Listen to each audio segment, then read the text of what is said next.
নমস্কাৰ সকলোকে আমাৰ অন্য এটা ভিডিঅ'লৈ স্বাগতম জনালোঁ। মই হৈছোঁ বৈত্য বৰা আৰু আপোনালোকে চাই আছে ষ্টাডি উইথ পবিত্ৰ। আমি আজি পুনৰ ইম্পৰ্টেণ্ট কুৱেশ্যন কেইটামান লৈ আহিছোঁ গ্ৰেড 3 গ্ৰেড 4 কাৰণে। গ্ৰেড 3 সকলৰ বাবে বেছি ইম্পৰ্টেণ্ট হয় যিহেতু পৰীক্ষা পালেহি, গতিকে গ্ৰেড 4 সকলৰ বাবে ইম্পৰ্টেণ্ট, গতিকে সকলো ভিডিঅ'টো শেষলৈকে চাব। আমি শেষৰ পালে ৰিজনিঙৰ কুৱেশ্যন কেইটামানো ভেন ডায়াগ্ৰামৰ লৈ আহিছোঁ, গতিকে সকলো ভিডিঅ'টো শেষলৈকে চাব। যিসকলে আমাৰ চেনেলটো এতিয়াও ছাবস্ক্ৰাইব কৰা নাই সেইসকলে চেনেলটো ছাবস্ক্ৰাইব কৰি বন্ধু বান্ধৱীৰ সৈতে শ্বেয়াৰ কৰি দিব। ইয়াৰ PDF টেলিগ্ৰামত পাই যাব, সকলোৱে টেলিগ্ৰামত জইন হৈ ল'ব। ষ্টাডি উইথ পবিত্ৰ ছাৰ্চ কৰিব বা ডেছক্ৰিপশ্যনতে লিংকটো দিয়া আছে। তেন্তে আজিৰ প্ৰথম কুৱেশ্যনটো লৈ আহিছোঁ। আজিৰ প্ৰথম কুৱেশ্যনটো তোমালোকৰ বাবে ৰখা হৈছে। ইয়াৰ উত্তৰটো কি হয় সকলোৱে কমেণ্ট কৰি জনাবা। কুৱেশ্যনে সুধিছে ভাৰতৰ ৰাষ্ট্ৰীয় ফুল কি? ভাৰতৰ ৰাষ্ট্ৰীয় ফুল কি সুধিছে। ইয়াৰ অপশ্যন এ দিছে কপৌ ফুল, অপশ্যন বি দিছে ভেট ফুল, অপশ্যন চি দিছে গোলাপ ফুল আৰু অপশ্যন ডি দিছে পদুম ফুল। এই অপশ্যনৰ চাৰিটাৰ ভিতৰত কোনটো শুদ্ধ হ'ব ABC দি সকলোৱে কমেণ্ট কৰি জনাবা। আমি তাৰপিছত 2 নম্বৰ কুৱেশ্যন লৈ আহিছোঁ। 2 নম্বৰ কুৱেশ্যন সুধিছে তুৰস্কৰ ৰাজধানী চহৰ কি? তুৰস্কৰ ৰাজধানী চহৰ কি সুধিছে। ইয়াৰ ৰাইট এনচাৰটো হৈছে অপশ্যন বি আংকাৰা। আংকাৰা হৈছে তুৰস্কৰ ৰাজধানী চহৰ। তুৰস্কৰ মুদ্ৰাৰ নাম কি সকলোৱে মনত ৰাখিবা, লিৰা। আমি তাৰপিছৰ কুৱেশ্যনলৈ যাওঁ। তাৰপিছৰ 3 নম্বৰ কুৱেশ্যনলৈ আহিছোঁ। 3 নম্বৰ কুৱেশ্যন সুধিছে ভাৰতৰ লোকসেৱা আয়োগৰ সদস্যসকলক কোনে নিযুক্তি দিয়ে? ভাৰতৰ লোকসেৱা আয়োগৰ সদস্যসকলক কোনে নিযুক্তি দিয়ে সুধিছে। ইয়াৰ অপশ্যনৰ শুদ্ধটো হৈছে অপশ্যন এ ৰাষ্ট্ৰপতিয়ে। ৰাষ্ট্ৰপতিয়ে ভাৰতৰ লোকসেৱা আয়োগৰ সদস্যসকলক নিযুক্তি দিয়ে। আমি তাৰপিছৰ 4 নম্বৰ কুৱেশ্যনলৈ যাওঁ। 4 নম্বৰ কুৱেশ্যন সুধিছে ভাৰতৰ উচ্চতম ন্যায়ালয়ৰ ন্যায়াধীশসকলক কোনে নিযুক্তি দিয়ে? ভাৰতৰ উচ্চতম ন্যায়ালয়ৰ ন্যায়াধীশসকলক কোনে নিযুক্তি দিয়ে সুধিছে। ইয়াৰ অপশ্যনৰ শুদ্ধটো হৈছে অপশ্যন এ ৰাষ্ট্ৰপতিয়ে। ৰাষ্ট্ৰপতিয়ে ভাৰতৰ উচ্চতম ন্যায়ালয়ৰ ন্যায়াধীশসকলক নিযুক্তি প্ৰদান কৰে। আমি তাৰপিছত 5 নম্বৰ কুৱেশ্যনলৈ আহিছোঁ। 5 নম্বৰ কুৱেশ্যন সুধিছে 1857 চনৰ চিপাহী বিদ্ৰোহ কোনখন চহৰৰ পৰা আৰম্ভ হৈছিল? 1857 চনত যি চিপাহী বিদ্ৰোহ হৈছিলে সেই চিপাহী বিদ্ৰোহ কোনখন চহৰৰ পৰা আৰম্ভ হৈছিল সুধিছে। ইয়াৰ ৰাইট এনচাৰটো হৈছে অপশ্যন চি মিৰাট চহৰৰ পৰা। মিৰাট চহৰৰ পৰা 1857 চনৰ চিপাহী বিদ্ৰোহ আৰম্ভ হৈছিল। আমি তাৰপিছৰ 6 নম্বৰ কুৱেশ্যনলৈ আহিছোঁ। 6 নম্বৰ কুৱেশ্যন সুধিছে জাতিংগা কোনখন জিলাত অৱস্থিত? জাতিংগা কোনখন জিলাত অৱস্থিত সুধিছে। ইয়াত দিছে মৰিগাঁও, শোণিতপুৰ, যোৰহাট, ডিমা হাছাও। ইয়াৰ ৰাইট এনচাৰটো হৈছে অপশ্যন ডি ডিমা হাছাও। জাতিংগা ডিমা হাছাও জিলাত অৱস্থিত, সকলোৱে মনত ৰাখিবা। আমি তাৰপিছত আহিছোঁ 7 নম্বৰ কুৱেশ্যনলৈ। 7 নম্বৰ কুৱেশ্যন সুধিছে বাঁহী আলোচনীৰ প্ৰথম সম্পাদক কোন আছিল? বাঁহী আলোচনীৰ প্ৰথম সম্পাদক কোন আছিল সুধিছে। ইয়াৰ ৰাইট এনচাৰটো হৈছে অপশ্যন এ লক্ষ্মীনাথ বেজবৰুৱা। লক্ষ্মীনাথ বেজবৰুৱা আছিলে বাঁহী আলোচনীৰ প্ৰথম সম্পাদক। আমি তাৰপিছৰ 8 নম্বৰ কুৱেশ্যনলৈ আহিছোঁ। 8 নম্বৰ কুৱেশ্যন সুধিছে কুকুৰীকণা ৰোগ কি ভিটামিনৰ অভাৱৰ বাবে হয়? কুকুৰীকণা ৰোগ কি ভিটামিনৰ অভাৱৰ বাবে হয় সুধিছে। ইয়াৰ অপশ্যনৰ শুদ্ধটো হৈছে অপশ্যন চি ভিটামিন এ। এই ভিটামিনৰ অভাৱৰ বাবে কুকুৰীকণা ৰোগটো হয়, সকলোৱে মনত ৰাখিবা। আমি তাৰপিছত আহিছোঁ 9 নম্বৰ কুৱেশ্যনলৈ। 9 নম্বৰ কুৱেশ্যন সুধিছে জগন্নাথ মন্দিৰ কোনখন ৰাজ্যত অৱস্থিত? জগন্নাথ মন্দিৰ কোনখন ৰাজ্যত অৱস্থিত সুধিছে। ইয়াত দিছে গুজৰাট, উৰিষ্যা, উত্তৰ প্ৰদেশ, মণিপুৰ। ইয়াৰ ৰাইট এনচাৰটো হৈছে অপশ্যন বি উৰিষ্যা। উৰিষ্যাত জগন্নাথ মন্দিৰ অৱস্থিত, সকলোৱে মনত ৰাখিবা। আমি তাৰপিছত আহিছোঁ 11 নম্বৰ কুৱেশ্যনলৈ। 11 নম্বৰ কুৱেশ্যন সুধিছে টিপানী নৃত্য কোন ৰাজ্যৰ লোকনৃত্য? টিপানী নৃত্য কোন ৰাজ্যৰ লোকনৃত্য সুধিছে। ইয়াৰ ৰাইট এনচাৰটো হৈছে অপশ্যন এ গুজৰাট। গুজৰাটৰ এটি লোকনৃত্য হৈছে টিপানী নৃত্য, সকলোৱে মনত ৰাখিবা। আমি তাৰপিছত আহিছোঁ 11 নম্বৰ কুৱেশ্যনলৈ। 11 নম্বৰ কুৱেশ্যন সুধিছে ভাৰতত শিশু দিৱস কিমান তাৰিখে পালন কৰা হয়? ভাৰতত শিশু দিৱস কিমান তাৰিখে পালন কৰা হয় সুধিছে। এইটো সকলোৱে জানাই চাগে। ইয়াৰ ৰাইট এনচাৰটো হৈছে অপশ্যন চি 14 নৱেম্বৰ। 14 নৱেম্বৰ তাৰিখে শিশু দিৱস পালন কৰা হয়। আমি তাৰপিছত আহিছোঁ 12 নম্বৰ কুৱেশ্যনলৈ। 12 নম্বৰ কুৱেশ্যন সুধিছে ৰাজীৱ গান্ধী আন্তঃৰাষ্ট্ৰীয় বিমানবন্দৰ ক'ত অৱস্থিত? ৰাজীৱ গান্ধী আন্তঃৰাষ্ট্ৰীয় বিমানবন্দৰ ক'ত অৱস্থিত সুধিছে। ইয়াৰ অপশ্যনৰ শুদ্ধটো হৈছে অপশ্যন এ হায়দৰাবাদত। হায়দৰাবাদত ৰাজীৱ গান্ধী আন্তঃৰাষ্ট্ৰীয় বিমানবন্দৰ অৱস্থিত। আমি তাৰ পিছৰ 13 নম্বৰ কুৱেশ্যনলৈ আহিছোঁ 13 নম্বৰ কুৱেশ্যন সুধিছে নন্দদেৱী ৰাষ্ট্ৰীয় উদ্যান কোনখন ৰাজ্যত অৱস্থিত নন্দদেৱী ৰাষ্ট্ৰীয় উদ্যানখন কোনখন ৰাজ্যত অৱস্থিত সুধিছে ইয়াৰ ৰাইট এনসাৰটো হৈছে অপচন বি উত্তৰাখণ্ডত নন্দদেৱী ৰাষ্ট্ৰীয় উদ্যানখন অৱস্থিত আমি তাৰ পিছত আহিছোঁ 14 নম্বৰ কুৱেশ্যনলৈ 14 নম্বৰ কুৱেশ্যন সুধিছে দেশবন্ধু বুলি কাক আখ্যা দিয়া হয় দেশবন্ধু বুলি কাক আখ্যা দিয়া হয় সুধিছে ইয়াত দিছে মতিলাল নেহৰু তৰুণৰাম ফুকন চিত্তৰঞ্জন দাস গোপীনাথ বৰদলৈ ইয়াৰ ৰাইট এনসাৰটো হৈছে অপচন সি চিত্তৰঞ্জন দাসক দেশবন্ধু বুলি আখ্যা দিয়া হয় আমি তাৰ পিছত আহিছোঁ 15 নম্বৰ কুৱেশ্যনলৈ 15 নম্বৰ কুৱেশ্যন সুধিছে নোবেল বঁটা বিজয়ী প্ৰথম ভাৰতীয়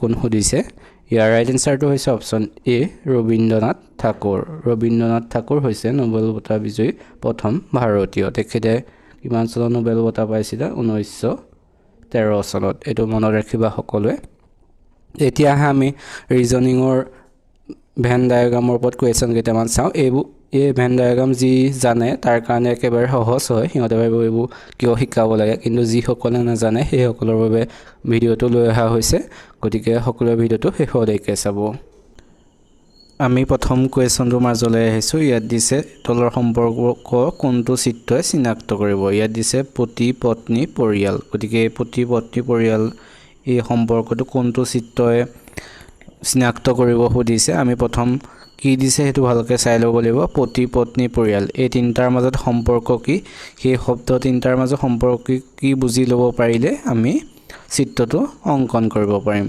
আমি পতি পত্নী পৰিয়াল এটা পৰিয়ালৰ মাজত ভিতৰত কোন থাকে পতি পত্নী ভাই ভনী সকলোৰেবোৰ থাকে গতিকে ধৰি লওক এইটো হৈছে পৰিয়াল এইটো পৰিয়াল বুলি ধৰি ল'ব ৰব ভালদৰে ৰাখি লওঁ এইটো হৈছে পৰিয়াল আৰু পৰিয়ালৰ ভিতৰত কোন থাকে ভাই ভনী পতি পত্নী পুত্ৰ গতিকে ইয়াৰ কি আছে এইটো হৈছে পতি আৰু ইয়াৰ ভিতৰতে কোন আছে পত্নী গতিকে এই পৰিয়ালৰ ভিতৰতে কোন থাকে পতি পত্নী সকলোবোৰ থাকে গতিকে ইয়াৰ ৰাইট এনসাৰ কোনটো হ'ব অপচন এ হ'ব ইয়াৰ ৰাইট এনসাৰ তোমালোকে নিশ্চয় বুজি পাইছা গতিকে তোমালোকে ইটোৰ লগত সিটোৰ কি সম্পৰ্ক সেইটো ভালদৰে চাই ল'ব লাগিব বুজি ল'ব লাগিব তাৰ পিছত একদম সাধাৰণ হয় একদম সহজ হয় গতিকে উলিয়াই ল'ব পাৰিবা এইটো হৈছে পৰিয়াল তাৰ ভিতৰতে কোন থাকে পতি থাকে পত্নী থাকে ইয়াত যদি পুত্ৰ থাকিলে ন বোলে ইয়া পুত্ৰ ইয়া পত্নী বা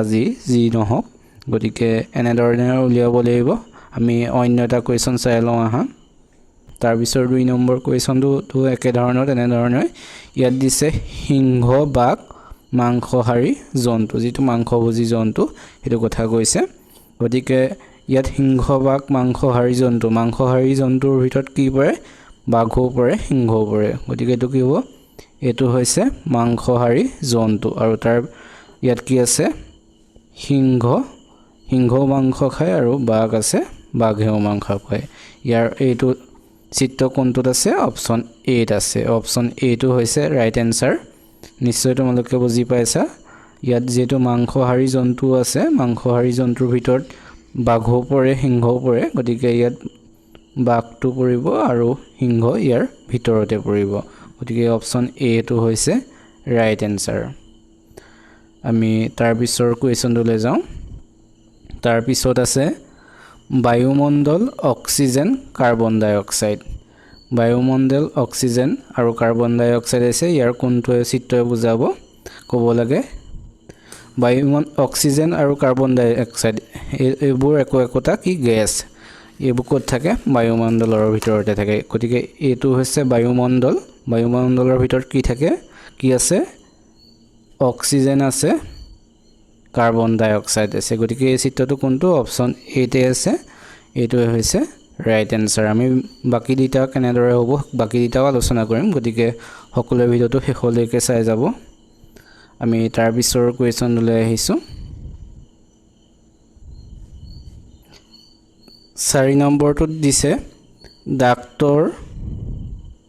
ডাক্তৰ উকিল ইঞ্জিনিয়াৰ এইটো অলপ বেলেগ ধৰণৰ হ'ব কাৰণ ডাক্তৰ উকিল ইঞ্জিনিয়াৰ এই তিনিটা কি বেলেগ হয় বেলেগ পেশা হয় ডাক্তৰো বেলেগ উকিলো বেলেগ ইঞ্জিনিয়াৰো বেলেগ গতিকে আমি যদি হেতু আঁকিবলৈ যাওঁ এইটো হৈছে ডাক্তৰ আৰু ডক্টৰ এইটো হৈছে উকিল আৰু এইটো হৈছে ইঞ্জিনিয়াৰ গতিকে এইটো চিত্ৰ ক'ত আছে অপচন বিত আছে কাৰণ ডক্টৰ উকিল ইঞ্জিনিয়াৰ একে নহয় আগৰটোত আছিলে মাংসহাৰী জন্তু তাৰ ভিতৰতে বাঘ সিংহ দুইটা পৰিছিলে গতিকে হেতু তেনেদৰে আছিল কিন্তু এবাৰ দিয়া আছে ডাক্তৰ উকিল ইঞ্জিনিয়াৰ গতিকে তিনিওটা বেলেগ পেশা হয় ডাক্তৰ বেলেগ উকিলো বেলেগ বা ইঞ্জিনিয়াৰো বেলেগ গতিকে তিনিটা এনে ধৰণৰ হ'ব আমি যদি থাকিলহেঁতেন বোলে চিকিৎসালয় নাৰ্ছ ডাক্তৰ তেতিয়া কেনে হয় এখন চিকিৎসালয় হ'ল তাৰ ভিতৰতে ডক্টৰ থাকিলহেঁতেন নাৰ্ছো থাকিলহেঁতেন গতিকে ইয়াত আছে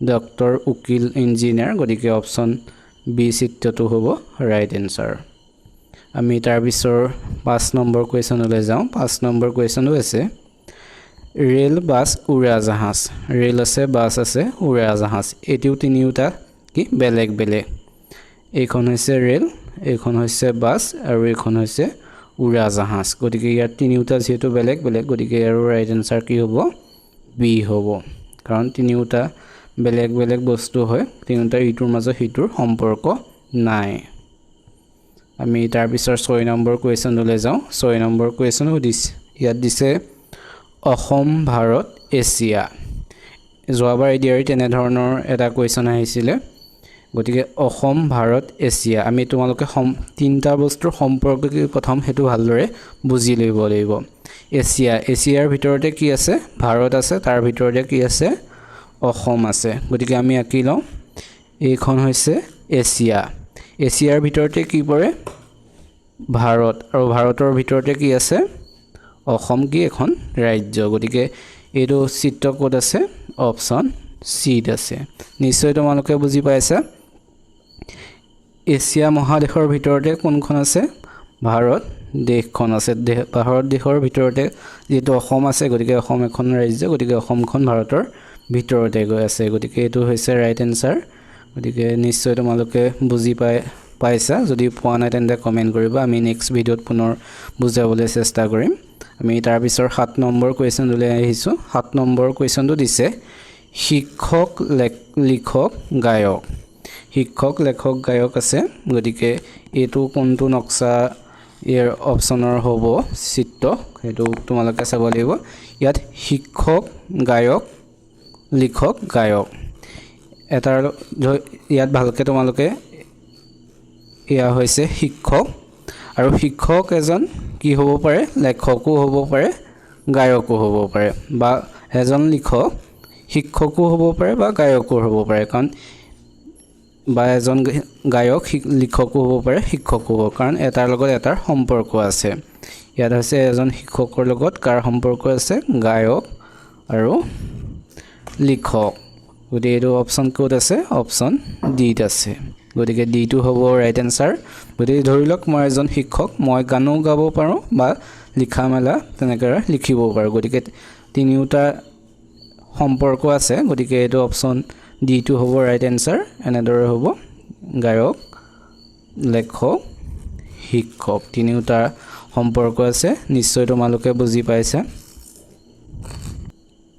এনে ধৰণৰ কোৱেশ্যন তোমালোকে পৰীক্ষাত এটা বা দুটা নিশ্চয় পাবাই গতিকে নিশ্চয় সকলোৱে বুজি পাইছা পৰীক্ষাত যদি আহে নিশ্চয় সকলোৱে শুদ্ধ কৰিবা বুলি আশা থাকিল তোমালোকে আমাৰ চেনেলটো ভিডিঅ'সমূহ কেনেকুৱা পাইছা সকলোৱে কমেন্ট কৰি জনাবা যদি ভাল পাইছা তেনেহলে চেনেলটো সাবস্ক্ৰাইব কৰি বন্ধু বান্ধৱীৰ সৈতে শ্বেয়াৰ কৰি দিবা আমি এনে ধৰণৰ জিকে ৰিজনিং মেথছ গোটেইবোৰ কোৱেশ্যন আনিবলৈ যিমান পাৰো চেষ্টা কৰি আছো যেহেতু গ্ৰেড 3 জি এইচএছ লেভেলৰ এক্সাম 15 তাৰিখে পালে হে গতিকে যিমান পাৰো এদিন ভিডিঅ' দিবলৈ চেষ্টা কৰিছো সকলোৱে চেনেলটো সাবস্ক্ৰাইব কৰি থব তেতিয়া যাতে আমাৰ ভিডিঅ'সমূহ প্ৰথমে আপুনি পাই যায় গতিকে আজিলৈ তেন্তে ভিডিঅ'টো ইমানে ধন্যবাদ